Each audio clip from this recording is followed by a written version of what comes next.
در یک زمانی، در یک مکانی، زن و شوهری کم بغل با پسرک یک و یگانه‌شان زندگی می‌کردند. آنها خیلی کم بغل و قشاق بودند، اما باوری داشتند که روزی میرسد و پسرکشان به کمال میرسد، بای و به دولت میشود.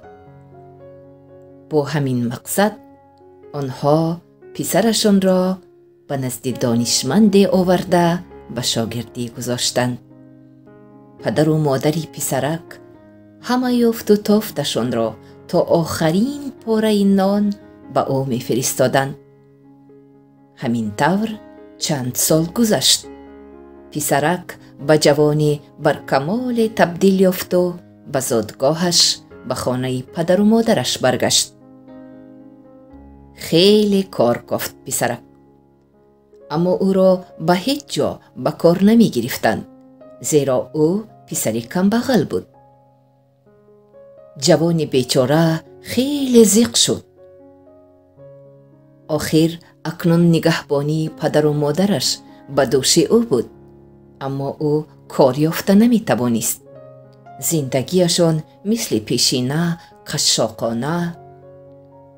روز جوان قرار داد که به نزد شاه می رود. جوان به نزد شاه آمد و گفت: شاه اعظم، مرا بخر، یا یگان کاری افتاده. تو چه هنر داری؟ پرسید شاه. من حقیقت را زود می یابم، راست را از دروغ بی خطا فرق می کنم، گفت جوان.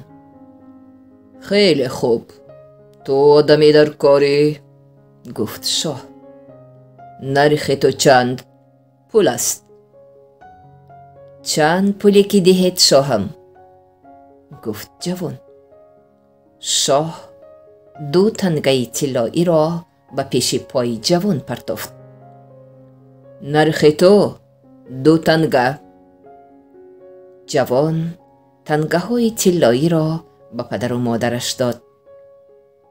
با فرمان شاه جوان را به تخخانه پرتافتند و برایش هر روز 1 نان و 1 پیاله آب می دادند. باری دهقانی به درگاه شاه اسبی را برای فروختن آورد. اسب نیم جان و خراب و لاغر بود. به زور به پا راست می ایستاد. شاه جوان را آورد و پرسید: چه خیل است؟ بنگر اسب را. جوان گفت: خراب و لاغر است شاهم، اما اگر بانی کنید اسب خوبی می شود. باد پا، تیز رو، سمند، اما یک عیب دارد: در درون آب خوابیدن را دوست می دارد. شاه به صاحب اسب 100 تنگه داد و اسب را خرید. اسب را خوب نگاه و بین کردند. اسب فربه و با قوت، زیبای و چالاک شد. شاه به این اسب سوار شد و با وزیرانش به سیر و گشت برآمد. اسب مثل باد می پرید و مثل ببر می جهید. هیچ یک اسب به او برابر نمی شد. شاه خیلی شاد شد. از پیششان دریا برآمد و شاه با اسبش به دریا درآمد. اسب آب را دیدن زمان زود سرش را به سنگ گذاشت و خوابید. شاه به آب افتید. بعد کمی اسب در آب شنا کرد و بیرون برآمد. شاه را باشد خدمتگارهایش از آب بیرون کشیده بودند.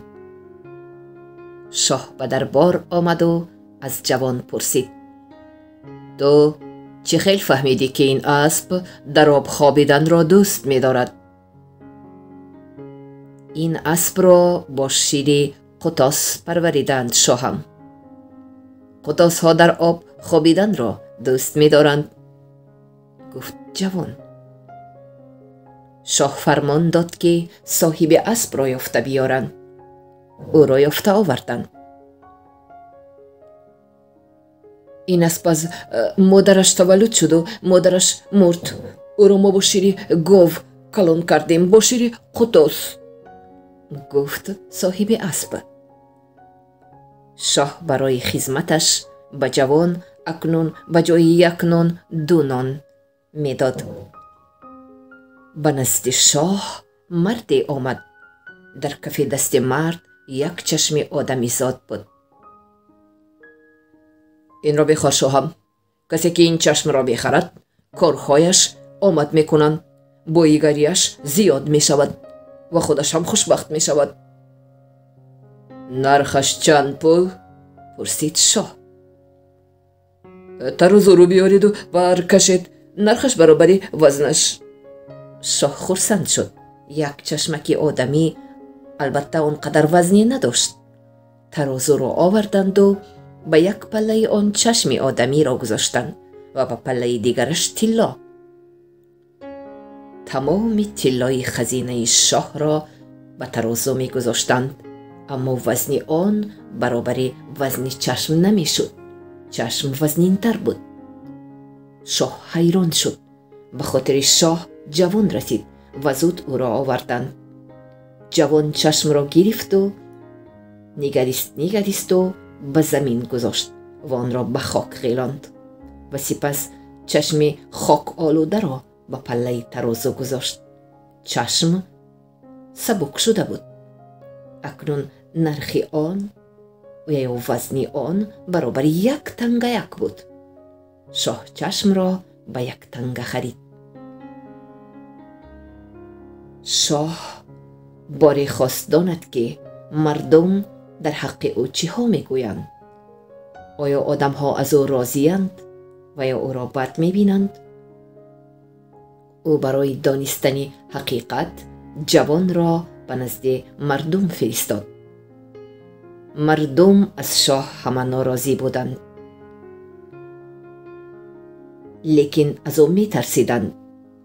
کمبغلی و قشاقی، ناعدالتی ها به جانشان رسیده بود. آنها خواستند که به این جوان درد دلشان را گویند. مردم جمع شدند و به نزد جوان آمدند. پیرمرد به جوان گفت: ما از دست این شاه به داد آمده ایم، اما هیچ علاجی نداریم. خمبغلی و قشاقی به دلمان زده است. ما مثل سگ قدر نداریم. متحد شوید. بیایید با هم به نزد شاه می رویم. او همه را کشته نمی تواند، نترسید، گفت جوان. مردم از پس جوان به سوی قصر شاه روانه شدند. به قصر رسیدند. شاه از جوان سبب آمدن مردم را پرسید. شاهم، مردم خوبند، اما تو عادل نیستی، گفت جوان. مرا که انسان هستم و به تو کمک کردن میخواستم، کار کردن میخواستم، تو به 2 تنگه خریدی، اما اسب لاغر و خرابی را به 100 تنگه خریدی. صاحب اسب میخواست تو را بکشد، اما من تو را خلاص کردم، تو را آگاه کردم.